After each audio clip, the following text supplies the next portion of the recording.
출국 직전 청와대 만찬자리에서 시중에는 권노갑 최고위원이 부통령이니 김현철이니 하는 말이 돌고 있다. 공기업 인사를 비롯해 당정 인사에 개입하고 있다고 한다. 지금 우리 당이 시스템이 아닌 대통령 측근 몇몇에 의해 움직이고 있다. 권 최고위원이 이 선으로 물러나 면모를 일신하는 것이 좋겠다는 말에 DJ도 권노갑 최고위원도 눈을 감고 묵묵히 듣고만 있었다고 한다.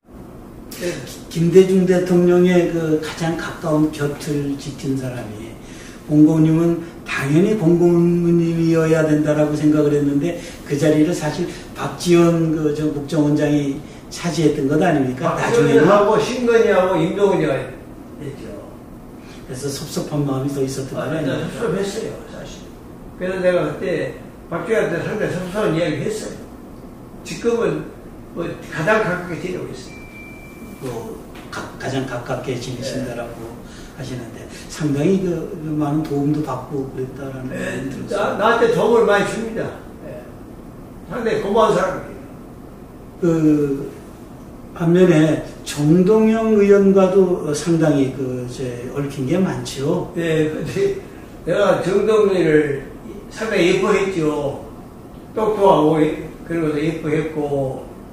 정치 인물을 도와주시지 않았습니까? 내가 이제 MBC 아나운서 할 때 나한테 찾아왔어요. 고도원 씨하고 중앙일보 고도원 씨 찾아왔어요. 와서 내가 흔쾌히 내가 받아주고 고등학교 동창이죠. 예, 흔쾌히 받아주고 그리고 이제 대통령한테 보고하고 그래서 대통령도 오케이 하고 그래서 이제 대통령은 저보다가 정동영 그 사람을 강동에 출마시키자. 서울 강동에 출마시키자. 그래서 네임밸류를 그때 올리자. 그리고 키우자. 그래서 내가 이제 이야기했죠. 강동을 하면 어떠냐. 그러니까 강동을 싣고 전주를 하고 싶다고요. 그래서 전주를 시켰죠. 그리고 이제 내가 또 정동영이가 이끄는 소장파들의 혁신 모임에 구성을 했을 때 그 멤버들이 다 좋았습니다. 천정배, 정세균이, 김민석이, 신기남이, 정동채 이런 사람들이 상당히 좋았습니다. 추미애도 있었고 그래서 거기 사무실을 또 내가 해줬습니다. 사무실을 1억이고 그리고 매달 운영비 2천만 원씩 해서 1년 이상을 했습니다. 그러니까 나는 완전히 그 사람들이 후원해야겠다. 그런데 이 사람들이 16대 선거 한 몇 년 만에 이제 최고위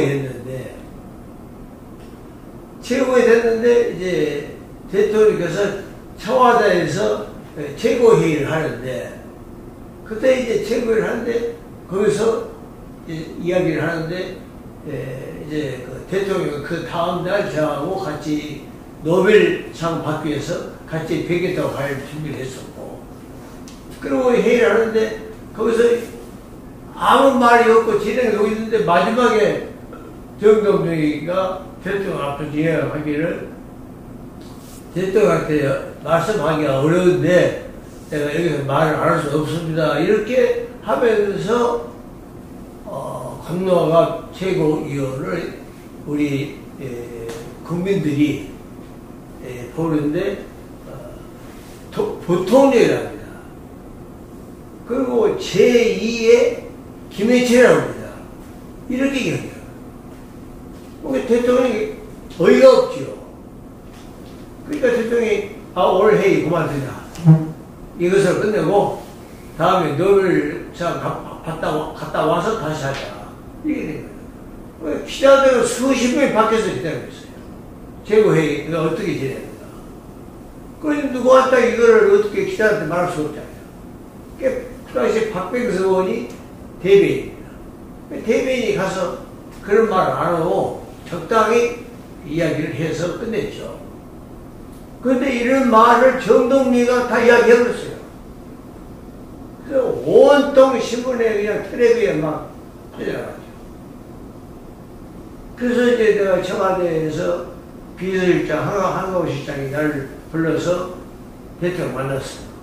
대통령 만나니까 대통령이 화를 내시더라고요. 왜 저런 말을 하는데 자네는 가만히 있었나? 이래요. 내가 이미 그 전에 그 사람이 나한테 이런 말을 했기 때문에 나는 그런 말을 안 하기로 생각하고 있었는데 나하고 이야기를 안 하기로 했는데 이리 와서 해보니까 내가 어이가 없었습니다. 그 전에도 그러면 정동영 의원이 부통령이니 김현철 김영삼 대통령의 아들 김현철 씨 빗대서 이야기를 했었다는 겁니다. 민주당 번노갑 전 최고위원과 정동영 최고위원 간의 갈등이 일단 진정 국면에 접어든 듯합니다. 감정 표현은 자제했지만 그러나 양측 모두 근본적인 입장에는 변화가 없음을 강조해 불씨는 여전한 상태입니다. 조종옥 기자입니다. 일선 후퇴 요구에 이은 공개 사과 요구. 한 차례씩 공방을 주고받은 두 사람이 오늘은 한 발씩 물러섰습니다. 먼저 정동영 최고위원. 사과 요구는 완곡히 거절하면서도 당의 화합을 유난히 강조했습니다. 화합이 필요할 때고 그 화합은 지나간 일들을 통해서가 아니라 앞으로의 일을 통해서 하는 것이 바람직하다. 권노갑 전 최고위원도 화합을 내세우며 대응 수위를 낮췄습니다. 최고위원들이 중심이 돼서 그런 때 같이 당원들을 결속을 위해서 단합을 위해서 다 같이 열심히. 당사자들의 입장 표명으로 공방이 더 이상 확대되지 않은 데 대해 민주당 중진들은 안도해하는 모습을 보였습니다. 소장파 의원들도 이 문제를 더 이상 언급하지 않았습니다. 그러나 본질적인 문제가 해결된 것은 아니라는 것이 당사자들의 발언에서 드러납니다. 그동안 제가 드린 말씀은 정치인 정동영이 한 얘기입니다. 할 말은 많이 있지만 저 이야기를 적극 상가하겠고. 따라서 갈등이 완전히 봉합됐다고 단정할 수는 없지만 일단 잠복한 것으로 보입니다. 당 내외 정치 상황에 따라서는 언제든지 재론될 가능성이 있다는 분석이 지배적입니다. 그 전에 그런 말 해요. 그래서 내가 전부 불렀죠. 정동영이, 천정배, 신기남이, 정동채 이렇게 불렀죠. 불러서 신라호텔에서 같이 밥을 먹었어요. 먹으니까 그런 말 해요. 거기서 야 임마, 내가 왜 부통령이냐? 내가 왜 김현철이냐? 내가 뭐 김현철이 좀 죄를 지은 거 있냐?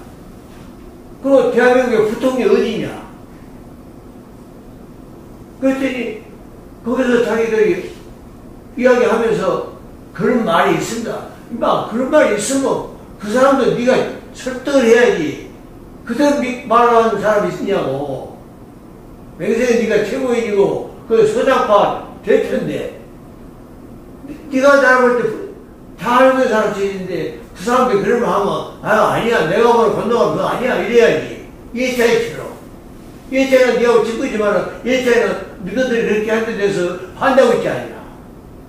예차이가 만약에 너희들 같은 똑같은 생각한다면 그런 말 하겠냐 이놈아. 야 시더란 말이야. 막 내가 혼냈죠. 그러니까 나는 그런 말 거기서 또 할지는 몰랐죠. 그러니까 나는 거기서 어처구니 없죠. 그러니까. 그러면서 대통령이 이래요. 저 사람이 이렇게 한 것은 자네의 이야기가 아니야. 나야. 그러더라고요. 그래서 내가 그때 대통령이 하는 이유가 바로 건너가비가 아니고 대통령한테 한 이야기라고 이렇게 알고 계시더라고요. 아니, 대한민국에 무슨 부통령이 있고 내가 뭐 김일철입니까? 그런 소리, 말도 되지 않는 그런 말을 적지한 사람이 한다는 것이 나로서도 서로 붙어야 된다. 근데 그 사람이 나중에 나 잘못했다고 그래요. 근데 잘못된 일을 왜 합니까?